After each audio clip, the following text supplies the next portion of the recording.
Shalom Bapak Guru, selamat pagi, selamat sore, selamat siang.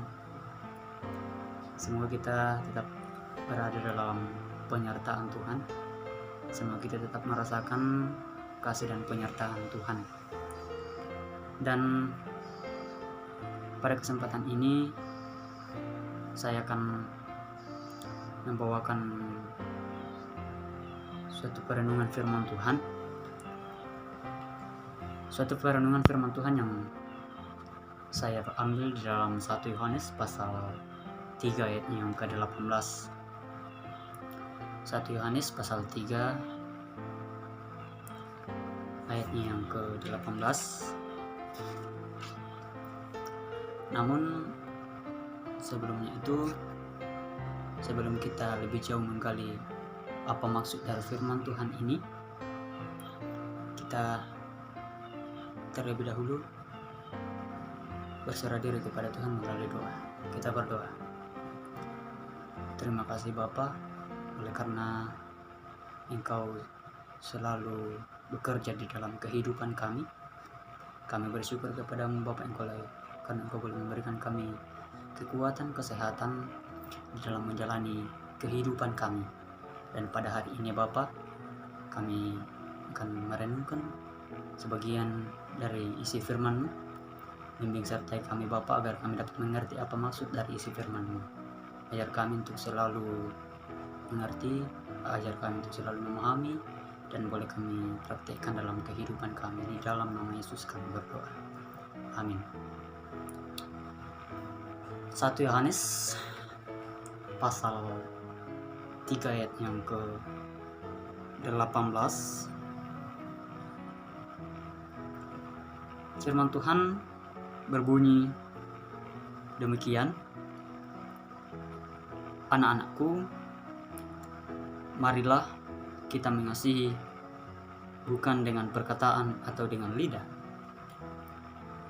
tetapi dengan perbuatan dan dalam kebenaran. Haleluya. Saudara seiman di dalam Yesus Kristus, lewat pembacaan kita pada saat ini, Alkitab memberi sebuah judul, yaitu kasih terhadap saudara sebagai tanda hidup baru. Kasih terhadap saudara sebagai tanda hidup baru. Nah, saudara-saudaraku yang kekasih dalam Tuhan, Bapak, Ibu,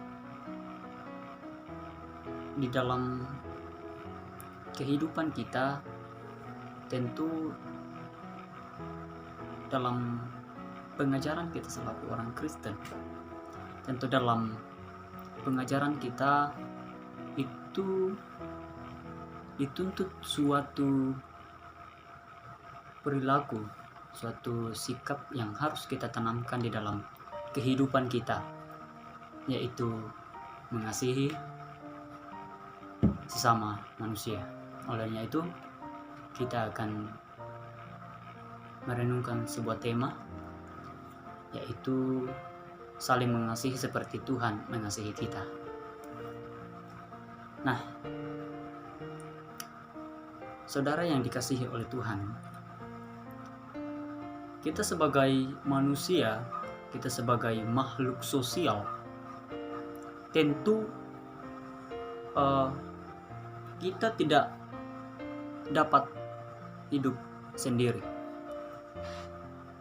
Nah, kita sebagai makhluk sosial, tentu kita memerlukan yang namanya orang lain yang tentu kita harapkan untuk hadir dalam kehidupan kita.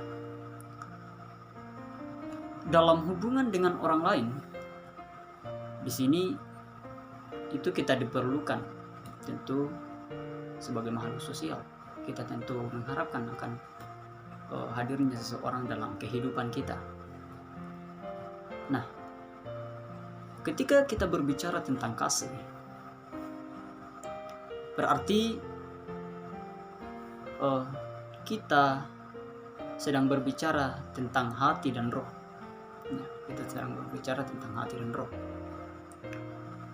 Karena kenapa demikian? Bahwa kasih yang sempurna adalah kasih yang keluar dari hati yang dalam,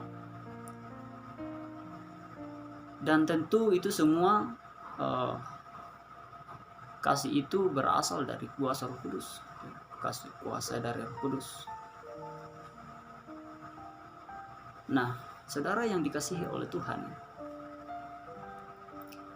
sebagaimana tema perenungan kita, yaitu saling mengasihi seperti Tuhan mengasihi kita. Di dalam Yohanes 3 ayat 16, di situ dijelaskan bahwa Allah telah memberikan teladan, Allah telah memberikan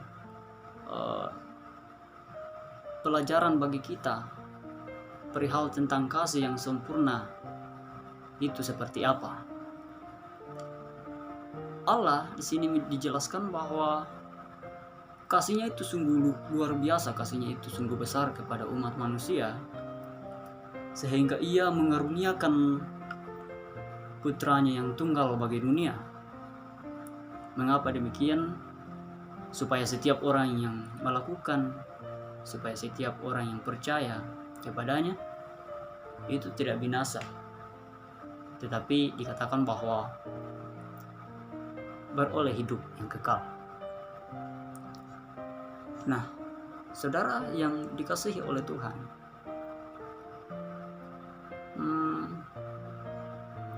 tidak semua orang itu bisa mengasihi orang lain atau sesamanya secara sempurna. Mengapa demikian? Karena kita memiliki pengertian yang salah tentang konsep mengasihi. Nah, seringkali kita juga berpikir bahwa kekuatan untuk mengasihi orang lain itu berasal di dalam diri kita sendiri. Sebagaimana yang dijelaskan, sebagaimana yang dikatakan di dalam Yohanes 4 ayat 7-8. Firman Tuhan berkata, "Saudara-saudaraku yang kekasih, marilah kita saling mengasihi. Sebab kasih itu berasal dari Allah.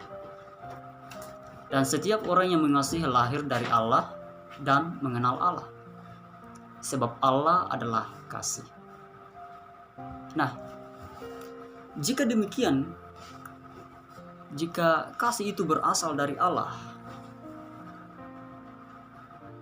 dalam hal mengasihi orang lain itu hanya diperlukan kerelaan dan kemauan dari pihak kita. Kemudian Roh Kudus akan memampukan kita untuk mengasihi, terlebih mengasihi orang yang membenci atau menyakiti kita.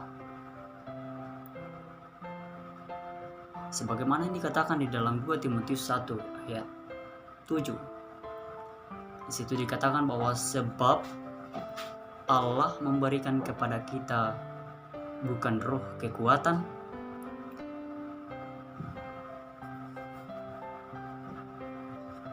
kasih, dan ketertiban.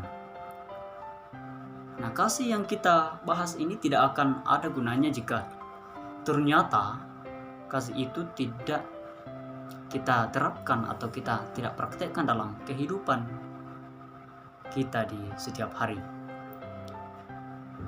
Nah, olehnya itu, saudara yang dikasihi oleh Tuhan, ada suatu cerita, ada suatu ilustrasi dalam pembacaan kita pada saat ini, di mana cerita ini berasal dari seorang anak kecil yang mempunyai bentuk badan yang kurus, orang yang kurus, di mana anak ini mempunyai seorang saudara. Nah, dia ini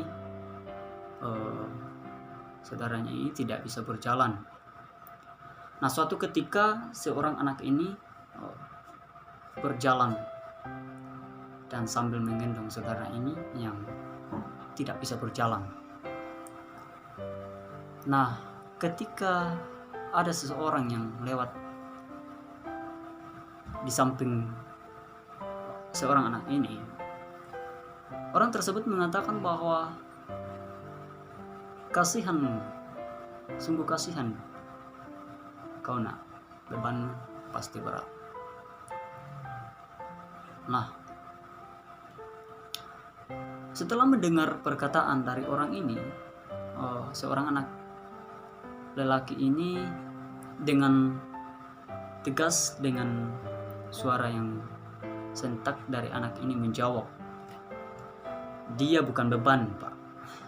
Dia ini adalah saudaraku.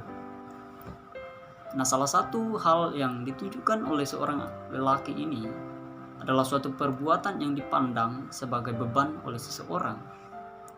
Ternyata tidak bagi orang lain. Kenapa demikian?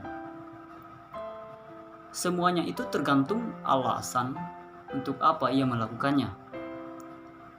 Jika ia melakukannya dengan kasih, pasti ia akan merasa berbeda dengan orang yang menilainya.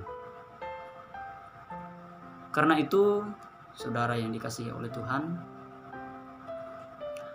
marilah kita menjalani kehidupan mulai hari ini dengan cinta kasih, agar kita mampu melakukan tugas-tugas kita sepanjang hari, tugas-tugas kita ke depan dengan penuh semangat.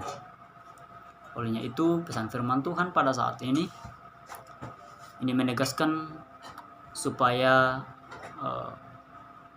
kita untuk tetap saling mengasihi dengan sesama kita, baik itu dalam perbuatan, baik itu dalam tindakan, bahkan dengan perkataan ataupun ucapan.